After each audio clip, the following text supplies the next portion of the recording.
Hate waiting a week for the next episode of Radio Rental? Subscribe to Tenderfoot Plus to get early access to episodes, ad-free listening, and bonus scary stories. Visit tenderfootplus.com for details.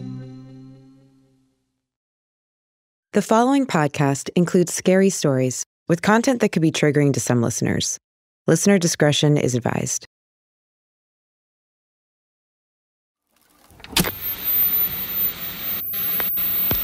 Take a break from the same old boring blockbusters and experience a new kind of movie night with Radio Rental. At Radio Rental, our videos come to life in your living room, defy all logic and reasoning, and make you question your own reality. This is not your ordinary video rental store. At Radio Rental, we carry one-of-a-kind videos so frightening, so mind-bending, you won't be able to sleep at night. You've gone Radio Rental.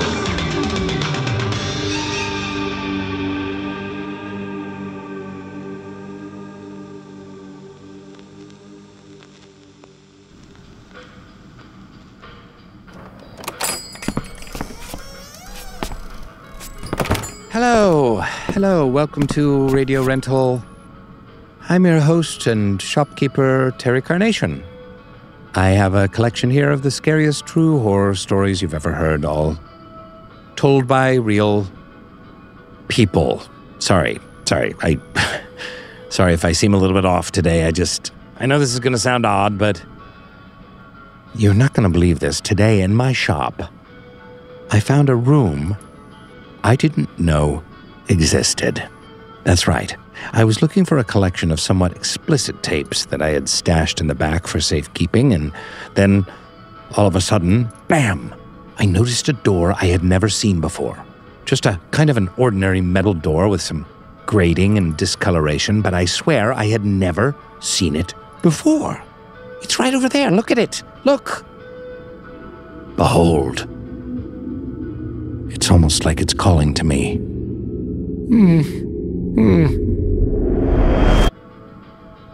I feel like Willem Dafoe in The Lighthouse, with fewer limericks, less farting, and no mermaid sex. Anyway, that wasn't there before, was it? Was it? It had to be there before. I mean, I must have just forgotten, right? I mean, people sometimes forget they have rooms in their houses all the time, right? That's normal. Anyway, let's pop in a scary story while I just kind of sit here and stare at this door.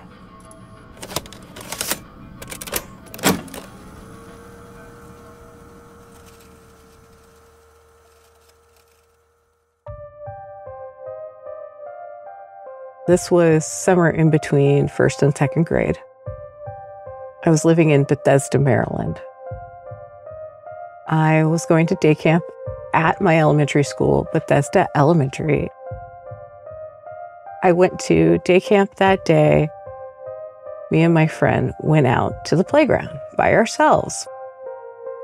There was nobody there besides me and him. And we went over to this one particular play set that we really liked that had this like bouncy bridge. When we were goofing around, we discovered that there were all these belongings from some person in there. It was like clothing and personal hygiene items. It was all just tucked in this little hidey hole on this play area. We had actually gone and told the counselors this, and they told us to stay away from that area, that an unhoused person was kind of using it for storage. And then we went back in and we played. Me and my friend Dee, he and I would go back out there every day for a few days, and the stuff was still there. I did something incredibly out of character for myself, and I convinced my friend Dee to help me drag all of the stuff out. And I was like, well, if we wreck it and we get rid of it, he'll go away and we can play on our favorite play area again. So we did. We dragged it all out, and we got the toothpaste and we poured it all over his clothes, and we ground it into the dirt and made it all messy. Basically got rid of it.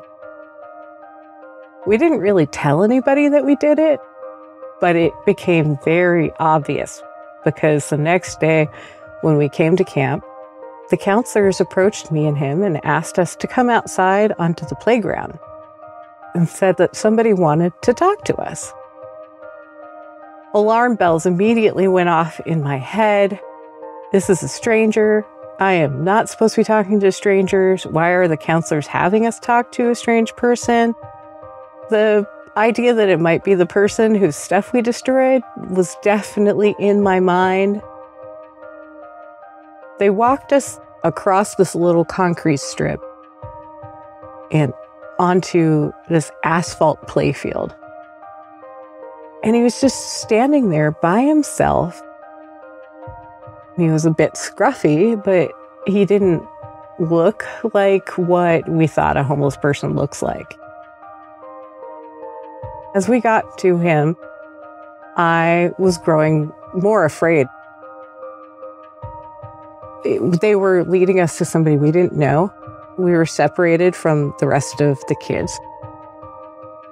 They introduced me to him. He's telling me, I don't have that much stuff. I don't have money. I don't have a job. You've destroyed all of the possessions that I have in the world. I don't have anything really to replace those with. I'm feeling guilt. I've harmed a person. I've harmed somebody who I don't know. He was getting angrier as he went on. His face changed. Just grew angrier and angrier, and his voice grew louder and louder. By the end of it, he was screaming at us. I'm gonna fucking kill you. I'm gonna fucking find you. And he really focused in on me, and he kept getting closer and closer to my face. I'm gonna kill you.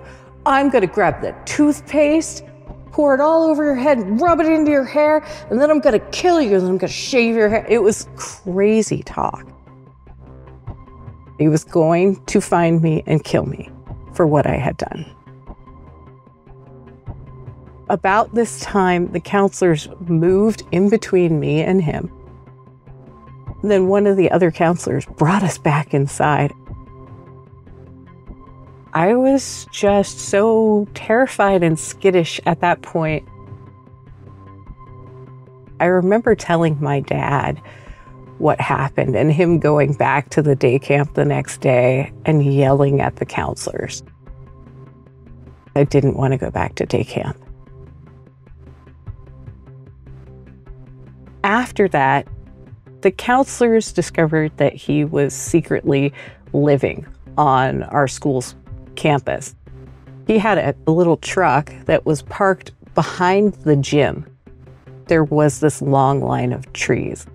You could park a truck in there and no one would know. They had it towed, and then they had him ejected by police from the campus. When school started that year, they bring everybody together for this giant assembly. I remember our principal giving this whole talk about how we needed to be really careful. We needed not to talk to strangers, to make sure that if strangers are talking to us, that we go and we get an adult. They gave us the whole speech and then told us a little girl in the area had been kidnapped and was missing. And I became even more guarded and wary of the world around me. A few months after, my dad took me to the mall this one day. We stopped at a bookstore. My dad went upstairs into the nonfiction area, and I went downstairs into the kids area. I remember in the area where the kids' books were, I'm looking at the table and there is a guy there. And it feels like they're looking at me. They had like a hat pulled down over their eyes, but I knew they were looking at me. After I had been looking at this table for a minute, I just moved like a couple of feet over, and they moved a couple of feet over. I slowly started to make my way back towards the staircase so that I could go upstairs, and they started following me. So I cut behind this bookshelf, and I just started running towards the stairs. I knew they were immediately right behind me. And as I got to the stairs, I ran up to my dad, grabbed onto my dad, just started saying, there's a guy following me. And he looked around, looked down towards the stairs. You could see him coming up the stairs, and I could actually see his face. And it was him. That was the man I saw on the playground that had threatened my life. The second my dad made eye contact with him, he went right back down the stairs and out into the mall, and it was like he had disappeared into the sea of people. I know that even if we had called the police that day, nothing would have been done. You can't arrest somebody for coming up the staircase in a bookstore. After that, I never really wandered off in stores. I didn't go to different parts of stores without my parents. If I couldn't see them when we were in a store together, I just didn't leave their side. Fast forward to 2019. I'm sitting at my desk at work. I'm sitting there listening to this podcast. And the podcast gets to this point in their episode about Hadden Clark. Hadden Clark is the product of a family of serial killers. His dad, his brother, also convicted. He is a child serial killer. He liked to do revenge killings. If somebody pissed him off, he didn't kill them, he killed their kids. They're describing how he had an incident on an elementary school in Bethesda, Maryland. And they towed his truck for trespassing and living on this campus. I realized that they were talking about the incident that I had had and my friend had had with him, and how they had towed his truck. And that was me. I froze at my desk. I immediately had to look up a photo of the guy, and I was instantly brought back to him standing in front of me, shouting obscenities and threatening my life. To this day, it makes me just nervous. It makes me look over my shoulder. I always said to my friends, I was like, I'm sure we've all had a run-in with a serial killer. I actually did. I actually did have a run-in with a serial killer.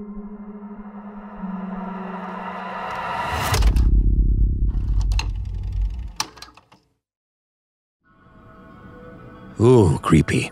Well, let's take a quick break for ads.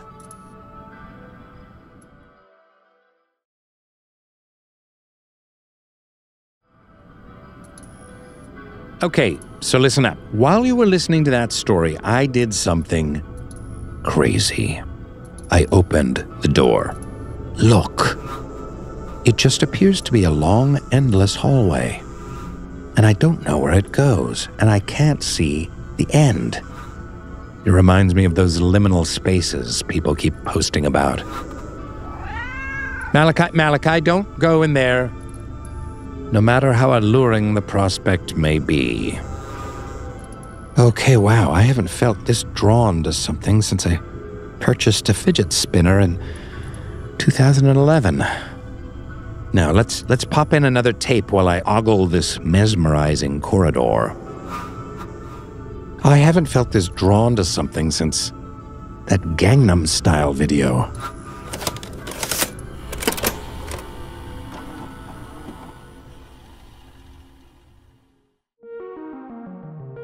This occurred in August of 2001.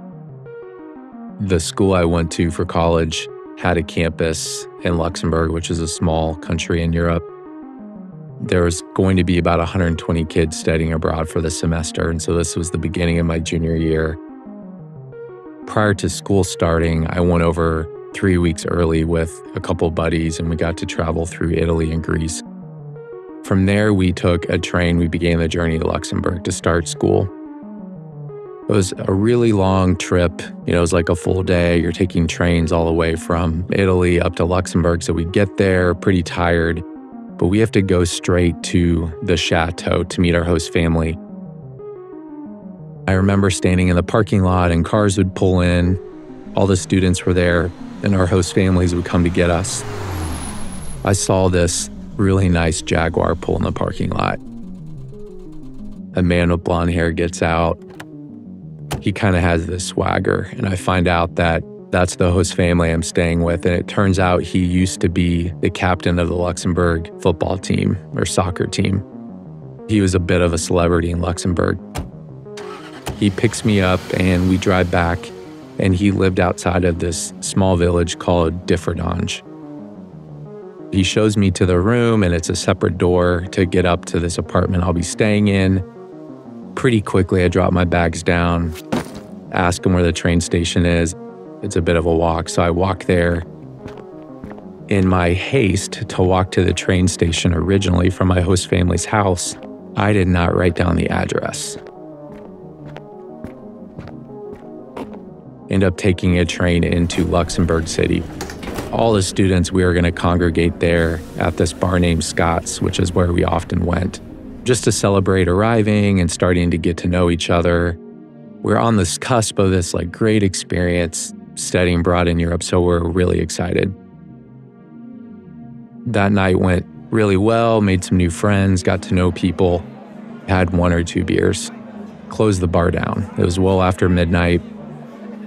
Some of the students were actually staying in Luxembourg City, and then some were staying in these villages outside of it, closer to the chateau like me. We all hiked to the train station. We started the train ride back, and with each stop, some of the kids were getting off. Some of the students saying goodbye, heading to their new home with their host family. Over time, probably 45 minutes or an hour, almost everyone had gotten off, and then I realized I was the last one on the train. At this point, it was well after 1 a.m. It'd been a long trip already, from Italy, and then just all this excitement. I was just really tired and ended up falling asleep. When I woke up, I was all alone on the train and realized I had obviously missed my stop. Initially, I just assumed I could get off at the next stop and catch a train going back the other way. But the train went on for quite some time before it ended up stopping. Eventually, it slowed down and I got off at the next stop, not knowing where I was. Later, I would learn I took the train into Belgium. The train stop, it was a little stop, it wasn't huge. There's a small outbuilding where people could wait and, benches, things like that. And it was just out in the middle of nowhere. It was pitch black. There were no streetlights, no sounds. There's no one I could just walk up to and politely tap on the shoulder or just say, "Excuse me, hey, I think I missed my stop. Where are we?" There was no one there. I started walking into the town. I couldn't read the signs. Pre-smartphone, so there's really no way for me to search where I was or use GPS. And this place was shut down. Everyone was inside. It was middle of the night. Nothing was open. No gas stations like we know it in the US. And so I walk around 45 minutes or an hour just thinking, there's got to be someone I can talk to and find out where I am. I find no one. even if I did find someone, like, I really didn't know where to tell them to take me. I didn't write down my host family's name. I didn't have the address. I only knew how to get from that train stop to my host family's house. I knew that walk. I'd at least done it once. Hopefully I could do it in reverse. I ended up walking back to this train stop thinking, hey, maybe eventually a train will come back. But at this point, it's 2 or 3 in the morning, maybe later. There aren't any more trains coming. So I thought, okay, I guess I could just reverse the route here and walk down the train tracks for, I don't know, hours or whatever it take until I recognize the train stop. And I probably walked 100 yards down the track and it was just pitch black. I couldn't even see my hand. And I thought, this is really stupid. I really don't know how long I'd been on the train. I mean, it could be miles. So I turned back and I walked back to this little train stop. I'm sitting there thinking, I literally don't know what to do. All the things in my head of how I can solve a problem and how I can get myself out of this were dwindling. And at some point, I looked up and there was a man standing over me. He appeared to be late 40s, early 50s. Pretty unremarkable features, pretty normal looking. He was dressed pretty plainly, just regular jeans and a shirt. He just looked at me and he said, "What's wrong?" And that's all he said. How did he sneak up on me? I was in the middle of nowhere. You could hear a pin drop. There's absolutely no sound. There weren't crickets. There weren't what we think of night sounds. It was just extremely quiet. It was impossible that someone could walk up on me and me not hear it. I'd hear his footsteps approaching. I had been fortunate to travel overseas into Europe several times. I think this was my third. And I was pretty good at picking out accents. His accent, I could tell from just those few words, was not American, wasn't British, wasn't Canadian. I couldn't even pick out the region, like Eastern European. I don't understand or recognize where he's from. I felt very vulnerable. I'm in the middle of nowhere, and this man is just standing over me. I answered him very honestly. I said, "I'm lost and I don't know where I am." That's all I said. He just looks back at me, this very just neutral reaction, and he says, "Follow me." He turns around and immediately starts walking away. Starts walking into the dark. He did not turn around to see if I was following him. I couldn't think of any other options. And I get up and I start following him. I could have said, "Where am I following you to? Where are we going? What's your name? How did you find me?" But I didn't say anything. I'm walking behind this guy in silence, and we walk into the parking lot. There is a single car. I did not hear a car come into the parking lot. I didn't see headlights. There was absolutely no sound. Really caught off guard that there's even a car there. I did not notice one before when I originally came in, and I was scanning again, looking for any signs of life or people, and I would have noticed a car. He walks up to the driver's side door, starts getting in. Again, he has not made eye contact with me at all. He finally looks at me and he says, "Get in." And he doesn't say it in a malicious way. It's not, "You better get in," or "something bad's gonna happen." And I thought, okay. And I got in. I didn't answer him. I have not said anything else to him. He just looks straight forward, turns the car on. We back out. He turns the headlights on, and we drive out of the parking lot. I should have said, "Where are we going? Can I give you information on where I think I need to go?" Some details to give him to help him navigate where I'm going. But I don't say anything. I just stay quiet. I think it's a lot that I'm taking in. It's very late. He's looking forward and driving. I'm sitting next to this total stranger, wondering, what is going on? Where am I going? No one would recommend getting in a car with a stranger who you don't know in the middle of the night in a foreign country. But that's what I did. After a few minutes, the circumstances and it just being very late, I was so tired, I fell asleep in his car. If anyone has been under general anesthesia or has had surgery, that feeling of, okay, I'm awake one moment and the next moment, like it's just lights out. It was like that. Eventually, I feel an arm on my shoulder gently shaking me.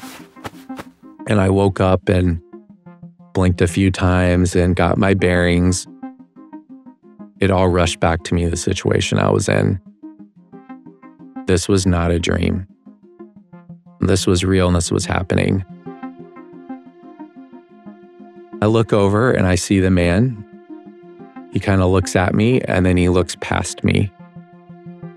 He's looking through the window and he just says, "Here you are." I look over. I recognize it. It's the front door of my host family house. And I kind of look back at him. And then I look back at the door, and I look back at him, almost in disbelief. He has driven me from Belgium to Luxembourg without knowing who I am, and he took me right to the front door. I thought, I'm going to get out of here quick. I got out of the car, look around, I walk around the side to where the door is that leads up to the apartment I'm staying in. And I go in, it was unlocked. Walk upstairs, there's my bag, there are my things that I had left. It really happened, he really took me there. Get in bed and go to sleep. The next morning I wake up and I'm trying to process everything that happened. I realize again, I'd given him absolutely no information. He knew nothing about me. We said very few words together. I kicked myself in the moment for not asking, like, how? How did you know where to take me? How did we get here? I didn't give you any information. How would you have known to take me here? But I didn't. I just got out of the car. I was just so tired. My brain was trying to process what was happening, and I couldn't think of any sort of rational explanation. This man supernaturally knew where to take me and helped get me out of a very difficult spot. I don't think this man just happened to be walking around outside this train station randomly, at 3:30 in the morning, or just out for a stroll in his car and then randomly decided to pull into this train station. It's a series of completely unexplainable events.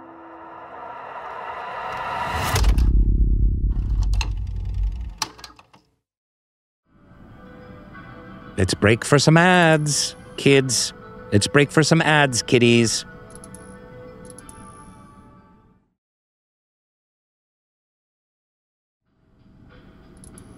So I hope you enjoyed today's stories. Now I have an announcement.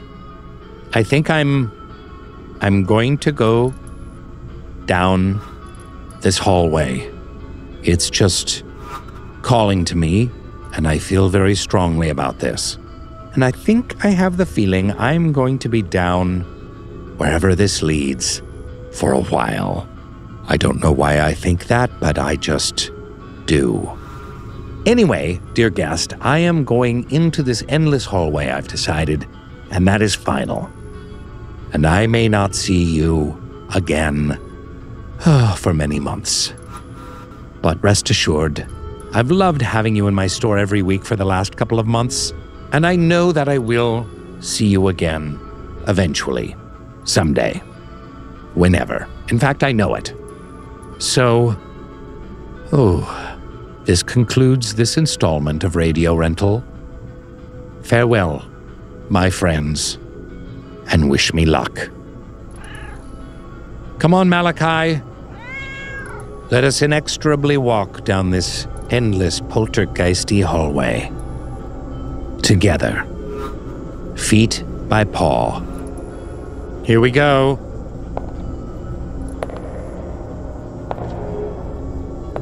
Wow.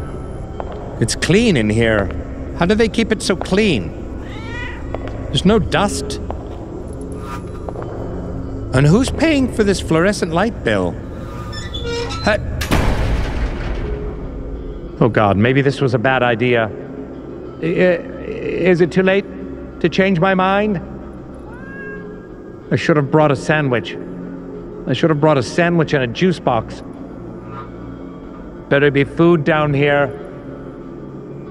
Hello? Hello?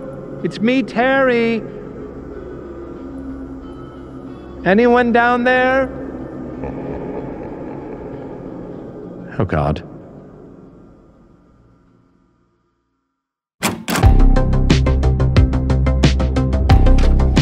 Radio Rental is created by Payne Lindsay and brought to you by Tenderfoot TV.